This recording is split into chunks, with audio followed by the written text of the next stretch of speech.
मेरी UPSC coaching के admission के लिए पैसों का इंतजाम हुआ? अभी नहीं, लेकिन मैं कोशिश कर रहा हूँ। जब से हमारी शादी हुई है ना, तब से आप कोशिश ही कर रहे हैं और आपकी इसी कोशिश के चक्कर में इस बार भी एडमिशन की डेट निकल जाएगी। नहीं, मैं इस बार ऐसा बिल्कुल नहीं होने दूंगा। इस बार तुम्हारा एडमिशन जरूर होगा। ये सुनते सुनते तो मेरे कान ही पक गए हैं। शादी के वक्त आपने मेरी मम्मी पापा से क्या वादा किया था कि मैं आपकी लड़की को पढ़ाऊंगा, लिखाऊंगा, उसके सपने पूरे कराऊंगा, लेकिन आपने तो मुझे नौकरानी ही बना के रख दिया है। मेरी एक बात कान खोल के सुन लीजिए, अगर मेरा इस बार एडमिशन नहीं हो तो मैं आपको हमेशा के लिए छोड़ के अपने घर चली जाऊंगी। अगर मुझे पहले पता होता ना तो मैं आपसे शादी ही नहीं करती।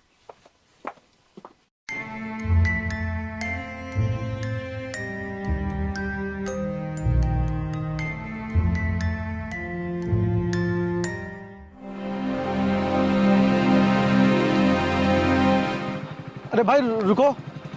हाँ भाई बोलो। भाई वो जो मैंने तुमको 5,000 रुपए दिए थे वो मुझे चाहिए थे। वो क्या है ना कि मुझे बहुत ज़रूरत है। अगर भाई ज़रूरत ना होती तो मैं तुमसे कहता नहीं। चलो मेरे साथ, मैं देता हूँ। ठीक है।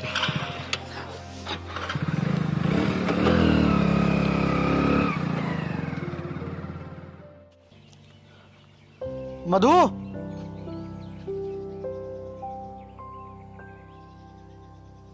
जी ये रहे पूरे 5,000 रुपए। कल तुम अपना एडमिशन करवा लेना।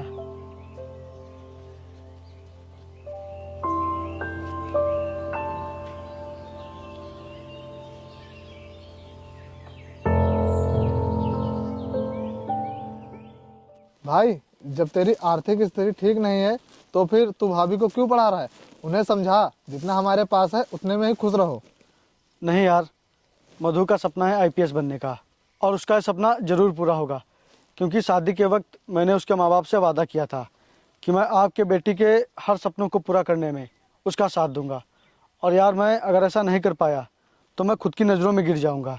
वो बात तो ठीक है, लेकिन आईपीएस बनने में बहुत पैसे लगते हैं, बहुत खर्चा होता है। कहाँ से लाएगा तू इतने पैसे?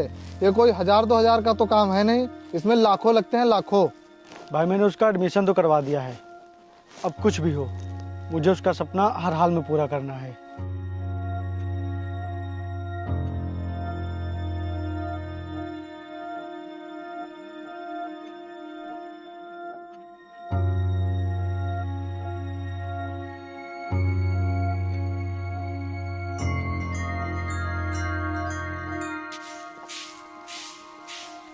सुनिए,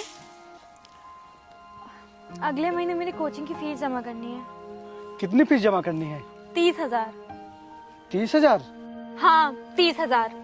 और अगर फीस टाइम पर जमा नहीं हुई तो सर कोचिंग में बैठने नहीं देंगे। और मैं अब नहीं चाहती कि मेरी पढ़ाई किसी भी वजह से छूटे।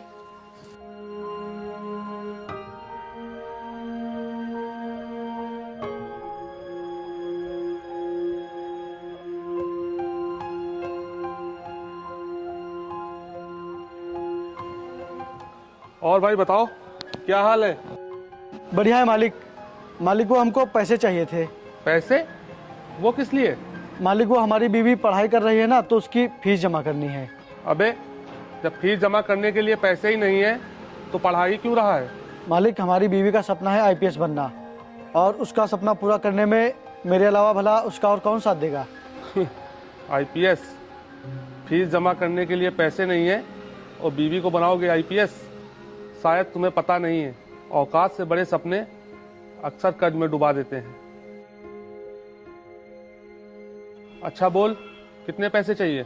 30,000। ठीक है, मैं तुझे पैसे दे तो रहा हूँ, मगर मेरी एक बात याद रखना, मुझे 6 महीने के अंदर ब्याज सहित पूरे 50,000 रुपए चाहिए। मालिक आप एकदम बेफिक्र रहें।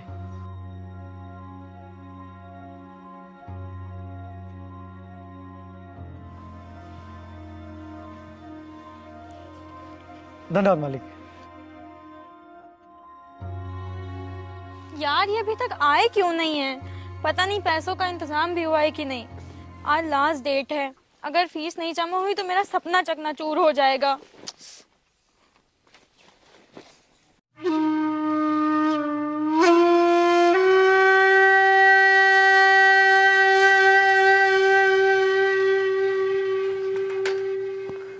मधु ये लो, पैसे। चलिए अब छोड़ने। आओ बैठो।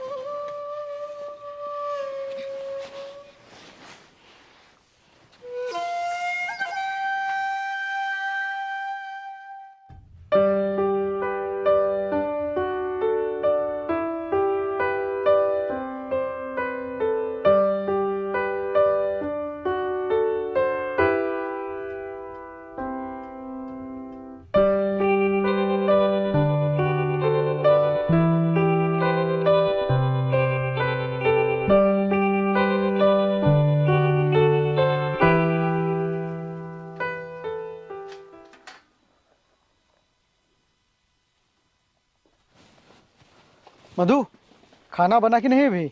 नहीं, मेरे एग्जाम्स आने वाले हैं, इसलिए मैंने खाना नहीं बनाया।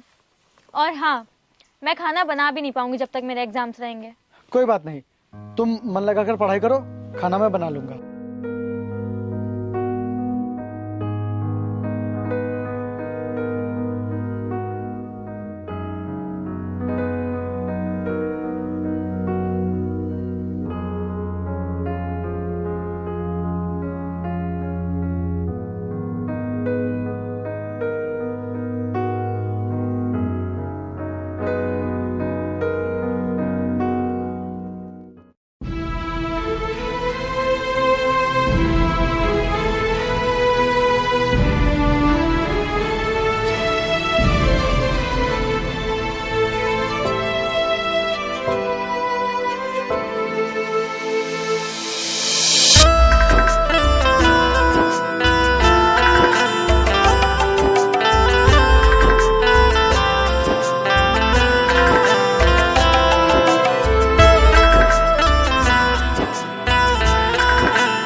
सुनिए जी, हाँ मधु। मैं पास हो गई। मेरी यूपीएससी में 15वीं रैंक आई है। क्या? ये तो बहुत ही खुशी वाली बात है मधु। मैं तुम्हें बता नहीं सकता कि आज मैं कितना खुश हूँ। लेकिन क्या मधु? वो बात यह है कि मुझे अगले हफ्ते ट्रेनिंग के लिए दिल्ली जाना है और ट्रेनिंग में 1 लाख रुपए जमा होंगे और अगर पैसे नहीं दिए तो मैं ट्रेनिंग नहीं कर पाऊंगी और ये मेरी सक्सेस का आखिरी पड़ाव है। अगर मैंने ये ट्रेनिंग कर ली तो मैं डायरेक्ट आईपीएस ऑफिसर बन जाऊंगी। मधु तुम चिंता मत करो, मैं तुम्हारी सफलता के बीच में किसी भी रुकावट को आने नहीं दूंगा। पैसे तुम्हें मिल जाएंगे। तुम ट्रेनिंग पर जाने की तैयारी शुरू करो।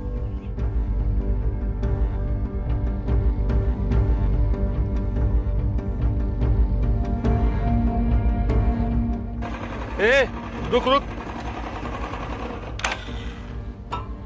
तू तो पैसे लेकर भूल ही गया। मैंने तुझसे क्या कहा था, याद है कुछ? नहीं मालिक, मैं कुछ नहीं भूला, मुझे सब कुछ याद है। याद है तो निकाल पूरे 50,000 रुपए। 6 महीने पूरे हो चुके हैं। मालिक मुझे कुछ दिन का टाइम और दे दीजिए, मैं आपके सारे पैसे दे दूंगा। कुछ दिन का नहीं, मैं तुझे सिर्फ 1 दिन का समय दे रहा हूँ। अगर तूने 1 दिन के अंदर मेरे पैसे नहीं चुकाए तो मैं तेरे घर पे कब्जा कर लूंगा।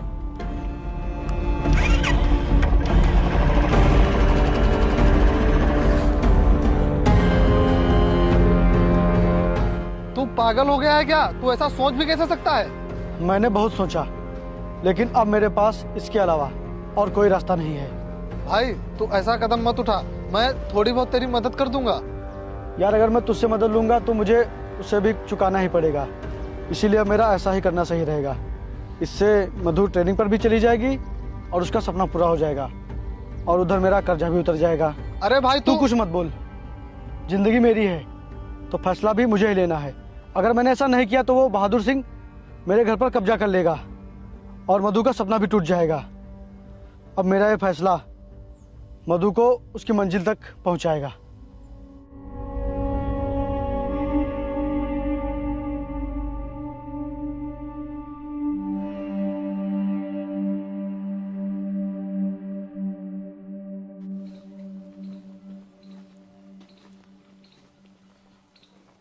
भाभी जी, वो कहाँ है? सुबह बोल के गए थे कि अभी आ रहा हूँ 5 मिनट में, और देखो शाम हो गई अभी तक नहीं आए हैं। कहाँ गए हैं? मुझे लेट हो रहा है, निकलना भी है। भाभी जी वो थोड़ा काम में फंसा है, लेकिन उसने आपके लिए पूरे 1 लाख रुपए भेजे हैं।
कहाँ बीच रास्ते में घूम रहा है?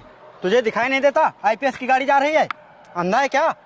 अरे यार, ये तो सच में अंधा लग रहा है। हाँ साहब, मैं अंधा ही हूँ। अबे जब अंधा है तो इस तरह रोड पर क्यों टहल रहा है? जाके कहीं साइड में बैठ। अगर इस तरह टहलेगा तो पता नहीं कौन सी गाड़ी तेरी मौत का कारण बन जाए। साहब वो मुझे कुछ रुपए दे दीजिए, मैंने 1 हफ्ते से कुछ खाया नहीं है, बहुत तेज भूख लगी है। क्या तू हमसे पैसे मांग रहा है? अबे तुझे पता है हम कौन है? हम पुलिस वाले हैं और तू हमसे पैसे मांग रहा है। अगर तुझे पैसे चाहिए तो जाके किसी मंदिर में बैठ, वहाँ तुझे खाने को खाना और भीख भी मिल जाएगी। और हर रास्ते से आईपीएस मैम को मीटिंग के लिए लेट हो रहा है। ये कौन है रास्ते में, और तुम लोग इसे डांट क्यों रहे हो? अरे मैम ये अंधा है और बीच रास्ते में टहल रहा है और हमसे भीख भी मांग रहा है। तो उसकी मदद करने की बजाय तुम लोग उसे डांट रहे हो? अरे मैम ये बीच रास्ते में टहल रहा है, इसे डांटे नहीं तो क्या शाबाशी दें? वो तो अंधा है ही, लेकिन लगता है शायद तुम लोग भी अंधे हो गए हो। तुम लोग को ये नहीं सिखाया गया कि ऐसे असहाय लोगों के साथ कैसा व्यवहार करना चाहिए। इडियट। आइए मैं आपको रोड पार करा देती।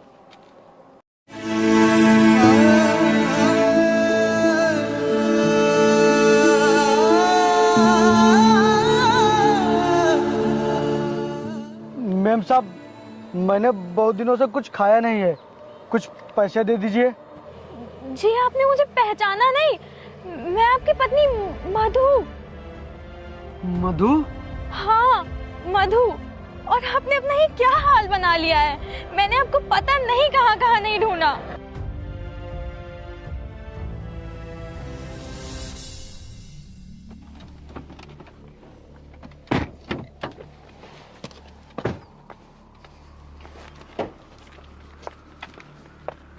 विपिन कहाँ है? कहाँ चले गए हैं वो? मैं उन्हें पूरे 1 हफ्ते से ढूंढ रही हूँ। तुम्हें तो पता होगा ना कि वो कहाँ है। नहीं, मुझे नहीं पता है वो कहाँ है। लगता है वो मेरी सफलता से खुश नहीं है, इसीलिए मुझे वो इस पोस्ट पर नहीं देखना चाहते हैं। वाह भाभी जी वाह, आपने तो बड़ी आसानी से उन्हें भला बुरा कह दिया। लेकिन जब आपको ये पता चलेगा कि उन्होंने आपके लिए क्या किया है तो आपके पैरों के नीचे से जमीन खिसक जाएगी। क्या किया है उन्होंने मेरे लिए? आपको आईपीएस बनाने के लिए उसने अपनी आंखें बेच दी।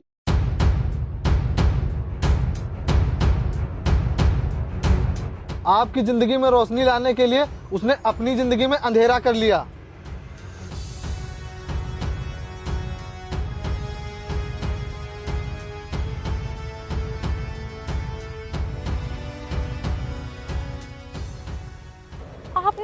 लायक बनाने के लिए अपनी जिंदगी बर्बाद कर दी।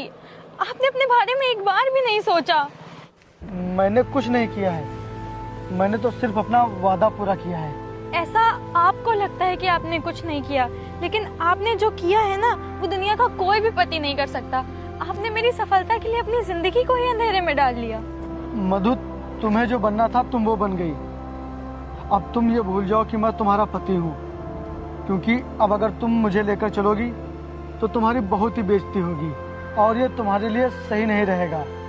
और अब मैं तुम्हारे लायक भी नहीं बचा, इसीलिए अब तुम अपनी जिंदगी में हमेशा खुश रहो, मुझे हमेशा के लिए भूल जाओ। अब मेरी जिंदगी जितनी भी बची है मैं इसी तरह भटकते भटकते काट लूंगा। अपनी जिंदगी में हमेशा खुश रहो। सुनिए, आपने अपना पति धर्म बहुत ईमानदारी से निभाया है। अब पत्नी धर्म निभाने की बारी मेरी है। और मुझे उन 7 फेरों के सारे 7 वचन याद हैं। उसमें से एक वचन ये भी था कि कुछ भी हो जाए, चाहे कितनी भी मुसीबत आ जाए, लेकिन हम एक दूसरे का साथ कभी नहीं छोड़ेंगे। और आज मैं वो अपना वचन निभाती हूँ। आप जिस भी हाल में हैं, जैसे भी हैं, मेरे पति हैं। चलिए मेरे साथ, आप चलिए।